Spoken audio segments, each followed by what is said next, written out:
Hospital నన్ను admit చేసేసి మా వారైతే ఇంటికైతే వెళ్ళిపోయారు. ఆ నైట్ నుంచి నాకు విపరీతంగా అయినటువంటి నొప్పులైతే స్టార్ట్ అయ్యాయి.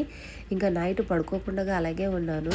అక్కడ నర్సులు ఏంటంటే ప్రతి ఒక గంటకు ఒకసారి అందరు నార్మల్‌గా ఉన్నారా లేదా అని అలాగొచ్చి చూసుకుంటూ వెళ్ళిపోతారు. సో, నేను పడుకోకుండా అలాగే ఉన్నాను. అప్పుడు నర్స్ అడిగింది, "ఏంటి ఇంకా పడుకోలేదు నువ్వు" అనంటే, "నాకు బాగా నొప్పి తీస్తుంది కడుపు" అనంటే, సరే అనేసి ఒక టాబ్లెట్ అయితే ఇచ్చారండి. తగ్గలేదు.